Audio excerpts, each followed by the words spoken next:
Hello. কে বলছেন? দেখো তো, চিনতে পারছো কি না আমাকে? না, চিনতে পারছি না। বলেন কে আপনি? এত তাড়াতাড়ি ভুলে গেছো আমাকে? মনে রাখার মতো কি কোনো কারণ আছে যে মনে রাখবো? তো এতদিন পরে কি মনে করে ফোন দিলেন? বেঁচে আছি না মরে গেছি এটা জানার জন্যে? মরি নেই, বেঁচেই আছি। আমি তো আপনাকে আগেই বলেছিলাম, কেউ ছেড়ে চলে গেলে কেউ মরে যায় না, কিন্তু কিভাবে যে বেঁচে থাকে সেটা শুধু সেই জানে। আপনাকে বলে লাভ নেই, আপনি ওগুলো বুঝবেন না। আচ্ছা যাই হোক, এত কিছু আপনাকে বলে কি হবে? আপনি কেমন আছেন? আচ্ছা, একটা কথা বলবো, রাখবে? বলেন, জিজ্ঞেস করার কি আছে?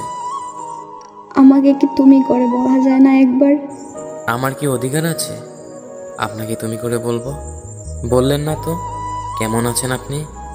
তোমাকে ছাড়া আমিও ভালো নাই, কিন্তু এই কথাটা বলতে তুমি তো আর বিশ্বাসই করবে না। মিথ্যা কথাটা আর না হয় নাই বললেন, আর কত মিথ্যা বলবেন?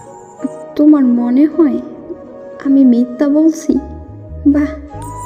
সেই ভুল ধারণাটা তো আপনিই ভেঙে দিছেন। কেন?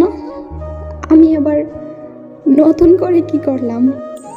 4 বছর ধরে একটা মিথ্যা কথা বলে গেছেন, বুঝতেও পারিনি আমি।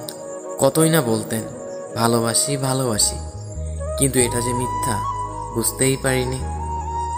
আমি তোমাকে ভালোবাসি এই কথাটা মিথ্যা বলছি? মিথ্যা ছিল এই কথাটা? তা নয় তো কি, সত্যি বলছেন? যদি ভালোই বাসতেন তাহলে মাঝপথে ছেড়ে এইভাবে চলে যেতে পারতেন না।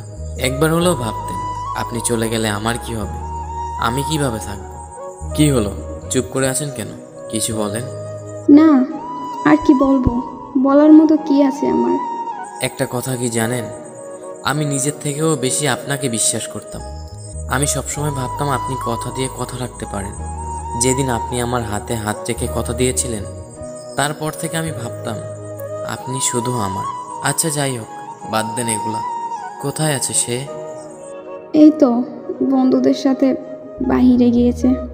আচ্ছা একটা কথা বলেন তো, সে কি আমার মতো করে আপনাকে খেয়াল রাখে, আমার মতো করেই ভালোবাসে? জানতে হবে না, জেনে আর কি হবে?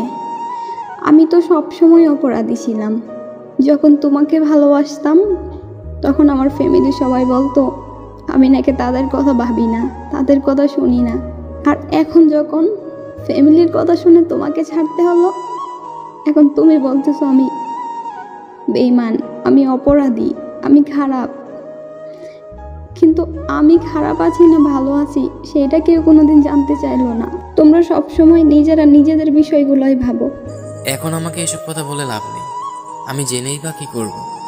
যদি এত কিছুই বলার ছিল, এত কিছুই জানানোর ছিল, আমার হয়ে আমার থেকে সব কিছু বলতেন, আমার পাশে থেকে আমার হাতে হাত রেখে সব কিছু শেয়ার করতেন, নিজের কষ্টগুলো ভাগাভাগি করে নিতেন। মাঝপথে এভাবে ছেড়ে চলে যেতে পারতেন না। একটাবার আমাকে সব কিছু বলতে পারতেন, কিন্তু বলেননি। সবসময় ভাবতাম আপনার কোনো প্রবলেম হলে, আপনার কোনো কষ্ট হলে সেগুলো আমাকে বলবেন, যেন আমি সব কিছু আপনার পাশে থেকে হাতে হাত রেখে ঠিক করে দিতে পারি। কিন্তু না, আপনি আপনার কথা ভেবে, আপনার ফ্যামিলির কথা ভেবে আমাকে মাঝপথে একা রেখে ছেড়ে চলে গেছেন। আচ্ছা, এখন রাখতে হবে, সে চলে আসবে। আর পারলে আমাকে ক্ষমা করে দিও, নিজের জীবনটা নতুন করে গুছিয়ে নিও। আর আমি তোমাকে সত্যিই ভালোবাসতাম, আমারও কিছু করার ছিল না, আমি পরিস্থিতির শিকার হয়ে বিয়েটা করতে বাধ্য হয়েছিলাম। কিন্তু তুমিও তো সেটা বুঝবে না। কেন বুঝবে? আমার মা বাবাই যেহেতু বুঝে নাই, তুমি তো একটা পরের ছেলে, তুমি আমাকে কি করে বুঝবে? সত্যি আমিও ভালো নাই, আর যদি পারো আমাকে ক্ষমা করে দিও। ভালো থেকো। আচ্ছা, রাখলাম। এই শুনেন, হ্যালো হ্যালো।